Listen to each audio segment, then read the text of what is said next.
Around 1710, somewhere in West Africa, a boy was born who would become one of the most brilliant mathematicians of his era. The world would never know his birth name. History would never record his family, his village, or the language he spoke as a child. Because at 14 years old, slave traders kidnapped him, chained him in the hull of a ship, and transported him across the Atlantic Ocean to Virginia.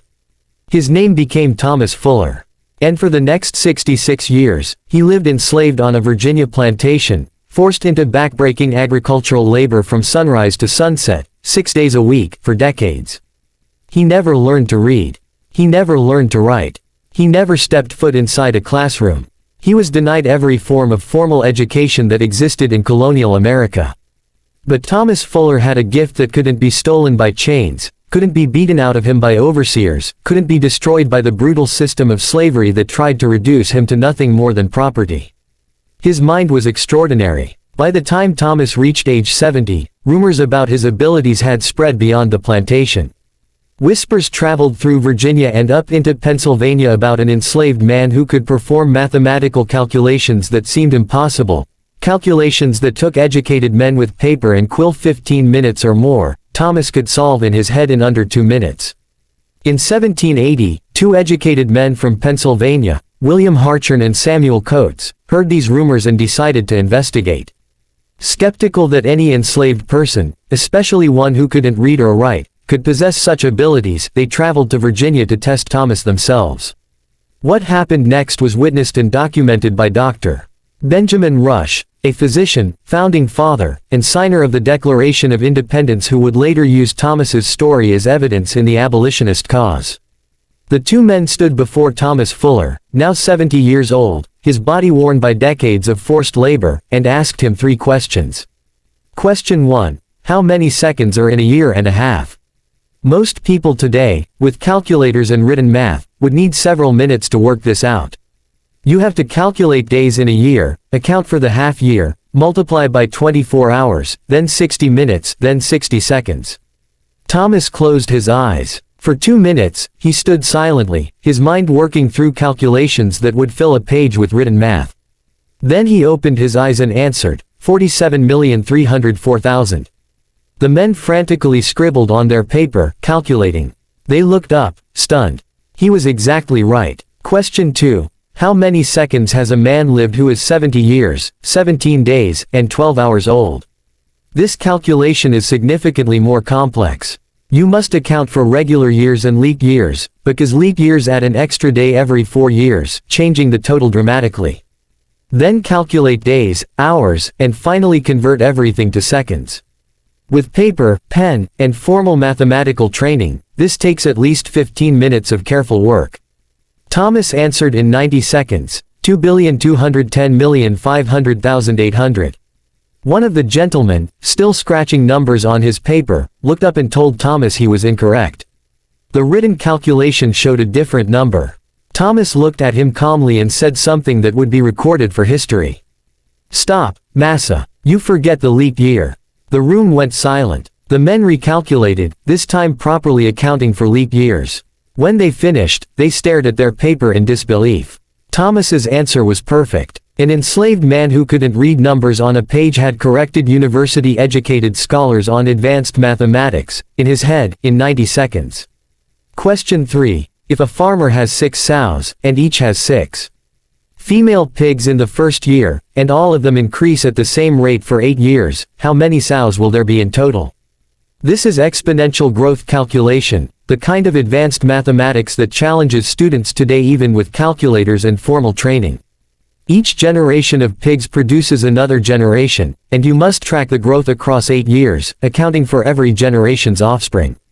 Thomas stood quietly for about 10 minutes, his eyes closed, his mind processing numbers that would require pages of written calculations. Then he answered, 34,588,806. The men calculated furiously with pen and paper. Minutes passed as they worked through the complex exponential formula. Finally, they looked up.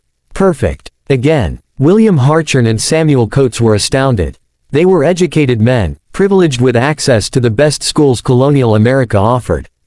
And they had just witnessed an enslaved man, denied every educational opportunity, unable to read or write, worked nearly to death for 7 decades, performed calculations that exceeded the abilities of most university-trained mathematicians.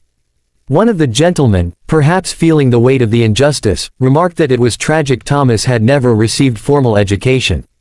Imagine, he said, what Thomas could have accomplished if he'd been taught mathematics properly. Thomas's response reveals everything about his dignity, his awareness, and his understanding of his own brilliance.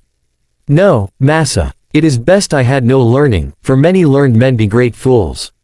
Think about those words. Thomas Fuller understood something profound. He knew that formal education and intelligence aren't the same thing. He recognized that the men testing him, with all their advantages, their schooling, their freedom, still couldn't match what his mind could do naturally. Despite everything stolen from him, his freedom, his name, his family, his homeland, 66 years of his life, Thomas had preserved his dignity and his sense of self-worth. He knew he was brilliant. And he knew it without needing their validation. Thomas Fuller died in 1790 at age 80. He died still enslaved. He was never freed. He never saw his homeland again. He never learned to read the numbers his mind could manipulate so effortlessly. But his story didn't die with him. Dr. Benjamin Rush and other abolitionists seized upon Thomas Fuller as irrefutable evidence against the vicious lies that propped up slavery, the pseudoscientific claims that African people were intellectually inferior, that they were somehow less human, that enslavement was justified by natural hierarchy. Here was living, breathing, undeniable proof that those claims were monstrous falsehoods. A man kidnapped from Africa, denied all formal education, worked to exhaustion for 66 years, never taught to read or write, never given a single advantage, and yet possessing mathematical abilities that rivaled, and often exceeded, the greatest educated minds of his era. His genius couldn't be explained away by racist pseudoscience. It couldn't be dismissed or minimized. It simply existed, brilliant and undeniable.